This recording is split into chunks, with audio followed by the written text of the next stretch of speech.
Hey guys, how you doing today? So we're looking at chapter 18 on module 2. Of course, we got valve train issues and some problems that can occur that we're going to talk about right now with some of the causes, symptoms, and faults that we have.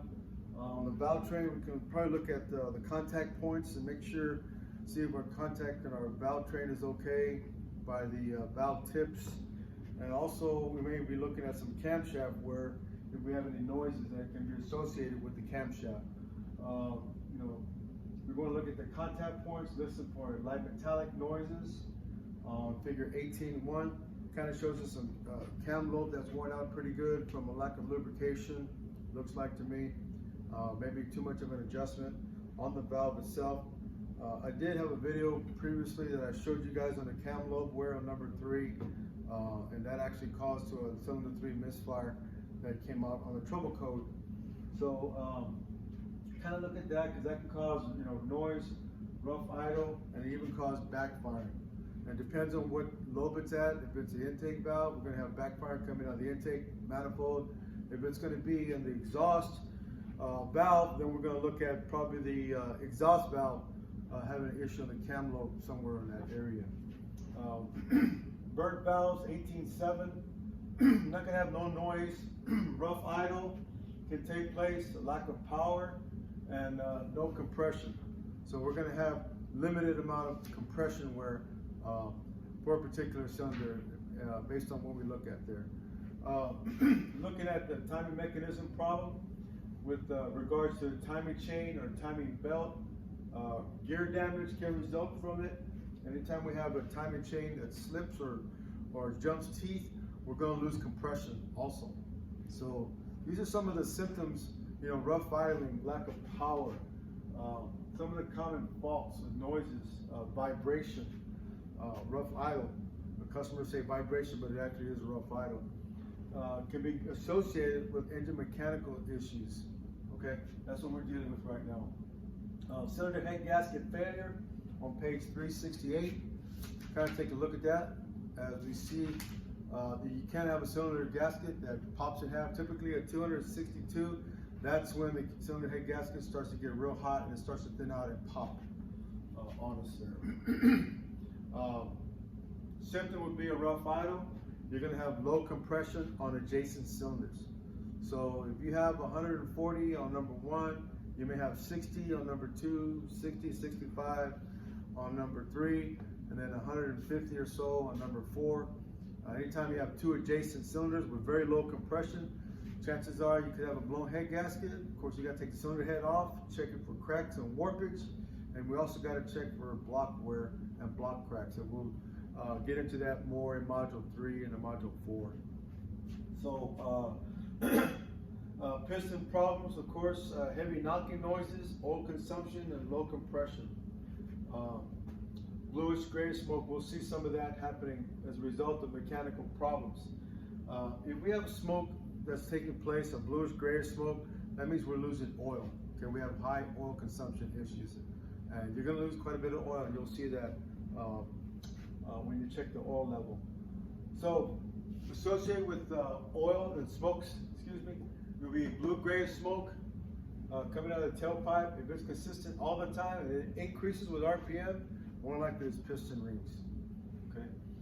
If it's smoked just in the morning and then after it warms up, it kind of goes away a little bit, it's normally associated with valve stem seals. Okay. We'll get into that in module 3. If we have white smoke that's coming out of the tailpipe, that's normally associated with coolant getting into the combustion chamber due to a head gasket or an intake leak that's causing coolant to come inside and go to the combustion chamber. So now we've got air, fuel, and coolant mixing in the combustion chamber, and we're going to see it coming out of the tailpipe. Black smoke is normally associated with air management systems, a rich fuel mixture, high excessive fuel pressure regulator leaking, or a fuel injector leaking. So these are the smokes that we look at every time out in the field, but the one that we're really concerned with in engine repair are the blue-gray smoke and the white smoke. Those are the ones that we're really concerned with, because those fall into our gamut right there. So how do we take this guy together? Well, we have to do a systematic approach and determine what kind of area of diagnostics we can take place. But to kind of narrow it down, we're going to follow this step right here. We will do a cylinder power balance test first. So the purpose of the cylinder power balance test is to locate a faulty cylinder in a group of cylinders. Okay. How are we going to do that test? Well, we're going to put the VIN application in it. We're going to hook up a scan tool, connect to the DLC, and program the scanner. You're going to go into fuel systems, special functions first, then fuel systems, and after fuel systems, it's going to take you to cylinder power balance test.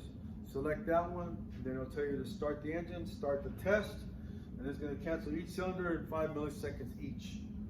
Okay, what's the normal reading? When the engine shakes and the RPMs are lowered, that's a good thing. Okay, that's what we need to see. If we get to a point where we got an abnormal reading, there's going to be no change in the air quality. So therefore, in other words, if say one is undergoing a cylinder cancellation and it drops in RPM, we see the engine shaking, that's good. Then we go to number 2 and say number 2, there's no change in auto quality. It stays the same. And then 3, there's a drop in RPM, and 4, there's a drop in RPM. Well, we know we got a problem with number 2 cylinder. Okay. So next thing we're going to do after we determine that is a compression test. Okay. So the purpose of the compression test is to determine to see if the cylinder can produce enough compression for a power stroke. Okay, for a power stroke. How are we going to do that? Well, we're going to disable the ignition, the primary ignition system. Okay, the plugs have to be removed. We're going to wide open the throttle, install the gauge, and then we're going to crank that engine 5 engine revolutions. Okay. What's the normal reading? Anything above 100 psi, 10 to 15% of each other within cylinder readings. What's an abnormal reading? Below 100 psi. If it's below 100 psi, we know we have some issues. Okay, we can do a dry test first, and then we can do a wet test, just to see if it's piston ring related or valve train related. If we squirt oil in the cylinder and it goes up, then we know we got piston ring issues. If we squirt oil in the cylinder, and it's just like a tablespoon of oil, it's not that much, and we crank the engine again and the reading stays the same, then we know we got something associated with the valve train.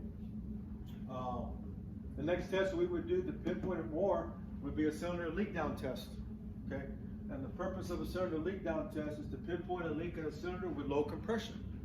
Okay, so we got low compression on the cylinder. Now we're going to perform a cylinder leak down test. How are we going to do it? First, the piston's got to be at top dead center, both valves closed, and we're going to calibrate the gauge. Okay, typically on the demo that I did, we're going to calibrate to 100 psi. There's 2 gauges. The one on the left is the calibration gauge. The one on the right is the one that we look at when we hook up our shop air hose adapter to it, and then we're going to see what the readings are. Okay, so what is a normal reading?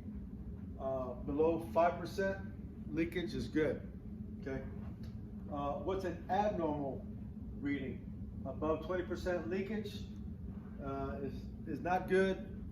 Anything above 30, that considered is dead. The cylinder is considered dead above 30%. So